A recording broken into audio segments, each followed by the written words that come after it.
대표 암살 제보 음모론이 퍼지는 건 윤석열 대통령 탄핵 기각이 확실해졌기 때문? 이재명은 헌법재판소 내부 정보를 가장 정확하게 알고 있음.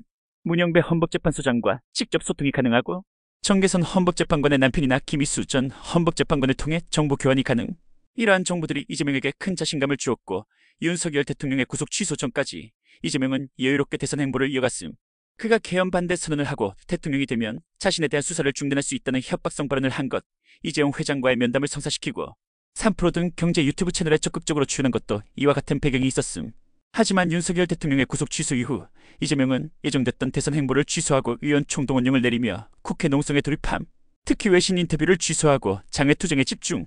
민주당은 급하게 총비상령을 발동하고 도보 행진과 삭발, 국회 비상대기 등을 독려하며 탄핵 기각을 막기 위한 대응에 나섰음. 이재명이 헌재와 실시간으로 소통이 가능한 상황에서 탄핵 기각 정보를 입수한 것으로 보임. 특히 민주당 출신의 우원식 국회의장은 오늘 이 시에 긴급 기자회견을 열어 최상목 권한대행에게 만역 임명을 촉구함. 민주당 지도부는 만역 임명에 당의 사활을 걸고 있으며 그러나 만역 임명이 이루어지더라도 변론 체계로 인해 이재명 항소심 선고가 대통령 탄핵 심판 선고보다 늦어져 이재명에게 불리한 상황이 될 가능성이 있음. 이에 이재명은 자신의 항소심 선고를 연기하기 위해 11일 2심 재판부에 공직선거법 허위사실 공표죄 관련 위헌법률 심판을 재청 신청함. 헌법재판소는 최근까지도 대통령 탄핵 심판 선고가 최우선이라고 밝혀왔지만 금주 목요일에는 감사원장과 중앙지검장 등에 대한 탄핵 선고를 발표한다고 밝힘.